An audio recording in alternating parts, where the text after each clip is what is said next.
Blanche demain, le lavage de la semaine avec Patrick Sénécal et Kim Thuy, les prospections géopolitiques de 2013 avec Elisabeth Vallet et Loïc Tassé. Béatrice Picard viendra nous parler de la condition des personnes âgées et nos chroniqueurs cinéma, Hélène Faradji et Georges Privet nous parlent des Misérables. Ils nous feront un palmarès cinéma de 2012, la télé, les séries vues par Pascal Lévesque et la chronique musique de Frédéric Lambert. Stéphane Leclerc n'est pas avec moi en ce moment, mais il sera en ondes à partir de 14h. Ne manquez pas à vos disques et vinyles et restez à l'antenne parce que tout de suite après les nouvelles, l'équipe d'Histoire d'objets nous a concocté une émission qui tourne autour du poteau. Merci beaucoup et à demain.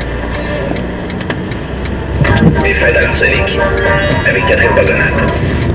Ici Jean-Thomas Jobin, humoriste de la relève depuis somme toute 14 ans, plaisantin à l'occasion, et voici mes fêtes de l'arsenic. À l'arsenic, j'ai oublié. Oui, mes fêtes à l'arsenic.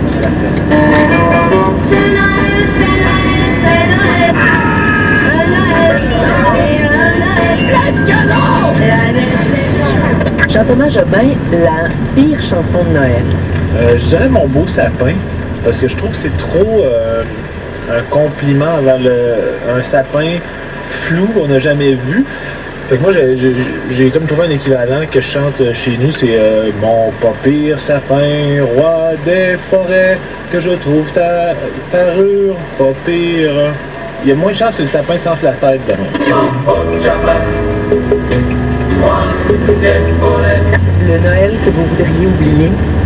Je te dirais que c'est un Noël où je m'étais fait chicaner par mes parents. Je sais pas quel âge j'avais. Je devais avoir, mettons, 8-9 ans, je sais plus. Puis moi, évidemment, à 8-9 ans, t'as pas d'argent pour faire des cadeaux à tes parents, tu sais. Et je m'étais mis à aller dans l'établi chez nous, puis à bricoler des cadeaux qui devaient être complètement grotesques. Je me souviens pas c'était quoi mes plans. Donc je clouais, mettons, il devait être 10h45, le 25 au matin. Puis là, je pense que ma mère s'était levée, là, je chicanais, je réveille tout le monde, puis moi je dis, je fais des cadeaux, puis en même temps, elle était comme pas vraiment attendue.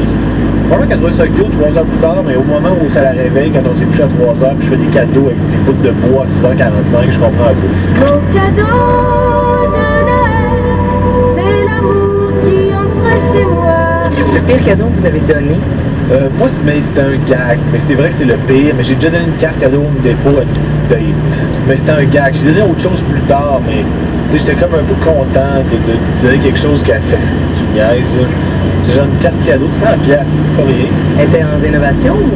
Ça avait aucun lien d'autre que juste créer dans son visage le genre de what? Ça marchait. Une veille du jour de l'an honteuse. J'ai fait du vélo stationnaire pendant la transition vers la nouvelle année. Fait que, mettons 10 minutes avant, 20 minutes après, j'étais sur le vélo stationnaire. Ça traduisait ma personnalité. Je suis comme assis sur le vélo stationnaire, je fais du vélo, pas de son, seul. J'assume totalement ça, mais c'est juste, je dirais pas honteux, je dirais particulier. Peux-tu changer le titre de ta question? Ma bicyclette. Ok, les résolutions que vous ne prendriez jamais. D'arrêter de fumer parce que j'ai jamais fumé. C'est ma réponse la plus courte depuis le début du questionnement. La meilleure façon d'oublier le temps des fêtes. Moi, j'aimais aucun sapin, aucune guirlande. J'aime pas vraiment le temps des fêtes, ceci dit. Fait que j'ouvre jamais la radio parce que c'est que de la musique du temps des fêtes, puis ça me fout le cafard. Puis je vais pas dans aucun commerce parce qu'il y a tout le temps de la musique du temps des fêtes dans les commerces. Fait que je magasine pas. Je fais des grosses provisions de 2-3 mois pour pas retourner genre à l'épicerie. Puis fait que ça m'évite d'aller dans les commerces. C'est un bon moyen quand même. C'est un beau portrait du temps des fêtes quand même. Ne jamais sortir de chez soi, ne pas faire de sapin, ne pas mettre de guirlande, ne pas écouter de musique, faire du vélo stationnaire à minuit le 31 décembre. Moi, honnêtement, tu me décris un homme heureux. Bravo Jean-Thomas. C'est terminé? C'est terminé. Joyeuse fête. Est-ce que tu veux que je rechante mon hit? Oui. Okay. Mon pas pire sapin, roi des forêts, que je trouve ta parure pas pire.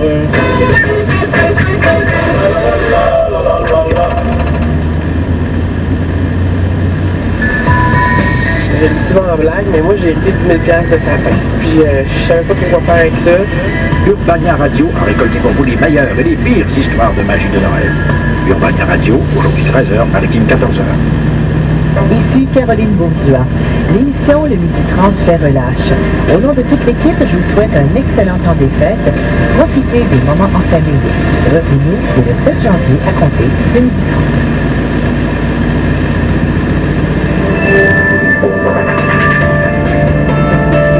Vous écoutez la première chaîne de Radio-Canada, CBEF Windsor. Il est 11h.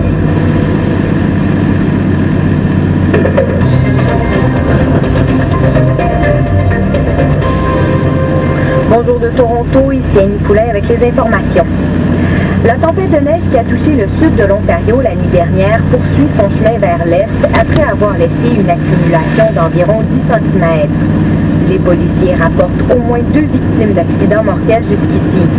Dans la région du Niagara, une motoneigiste de 24 ans est morte hier soir après avoir été frappée par une camionnette près de Pelham. À Windsor, un jeune homme de 25 ans est mort dans un accident de toboggan qui s'est produit tôt ce matin. Les policiers n'ont pas encore publié les détails de l'accident. Poste Canada se défend d'imposer une taxe déguisée aux acheteurs de nouvelles maisons. À partir du 1er janvier, la société d'État fera payer 200 $ par adresse aux promoteurs immobiliers pour l'installation de boîtes aux lettres communautaires dans les nouveaux quartiers. Selon la porte-parole de Poste Canada, Annick Lausier, il s'agit seulement d'une partie du coût de ces nouvelles boîtes aux lettres. On fait face à beaucoup de défis, que ce soit au niveau de la décroissance de la poste lettre ou encore de la croissance de nos coûts opérationnels. Alors, opérer le réseau de Poste Canada, de continuer de livrer les courriers, le courrier et les colis particulièrement, continue d'augmenter. Alors, nous, ce qu'on doit faire, c'est d'opérer de façon changer notre modèle d'affaires. Et changer notre modèle d'affaires veut dire qu'on doit faire les choses différemment. Poste Canada a enregistré des pertes financières au cours des 6 derniers trimestres, entre autres parce que les Canadiens envoient de moins en moins de courriers. Le temps des fêtes est une période très occupée pour l'organisme Jeunesse J'écoute. Alors que plusieurs profitent de ce temps de l'année pour se rassembler en famille ou entre amis, bien des jeunes vivent des moments de déprime et d'angoisse. Voici le reportage de Sarah-Émilie Bouchard. Le 25 décembre a été mémorable pour Kelly Laffin. Christmas, it's a time of family. Pour cette adolescente de 17 ans, Noël est synonyme de famille, d'amour et de joie. Mais elle est consciente que ses camarades n'ont pas tous cette chance. It's terrible. It's really unfortunate. Les organismes qui viennent en aide aux jeunes le constatent. Entre Noël et le jour de l'an, le téléphone ne dérougit pas chez Jeunesse et J'écoute, comme l'indique Maria Montanaro. Je peux dire que durant le temps des fêtes, nos appels sont peut-être plus intenses et puis on n'a vraiment pas de répit entre appels. On sait que les jeunes essayent de nous contacter. Intervenante auprès des jeunes depuis 15 ans, elle dit entendre durant cette période de l'année des histoires à fendre le cœur. Ils ne veulent pas voir certains membres de la famille parce qu'ils ont été abusés ou intimidés par eux autres. Ces propos ne surprennent pas le psychologue Pierre Faubert. Il y a un contraste qui est très fort entre les réjouissances idéalisées, tandis qu'il y a beaucoup de jeunes et d'autres personnes qui sont plutôt dans les recoins de l'existence où il n'y a pas beaucoup de lumière. Ça peut donner beaucoup de joie, mais ça peut donner aussi beaucoup de peine. Il rappelle aux jeunes de ne pas mesurer le monde à partir de leur expérience négative et surtout de ne pas s'isoler. Sarah-Émilie Bouchard, Radio-Canada, Toronto.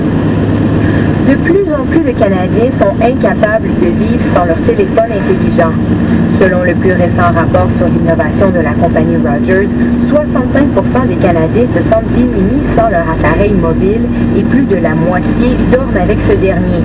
Le sondage a été réalisé du 15 au 19 novembre auprès de 1040 Canadiens membres du Forum Angus Reid qui possédaient et utilisaient un téléphone intelligent ou une tablette. La marge d'erreur est de plus ou moins 3,1%. Un nouveau sentier pédestre des Amis du lac Laurentien à Sudbury nous révèle une page d'histoire de la région. Celui-ci mène à l'ancien emplacement d'un télescope ayant servi à une expérience de la NASA.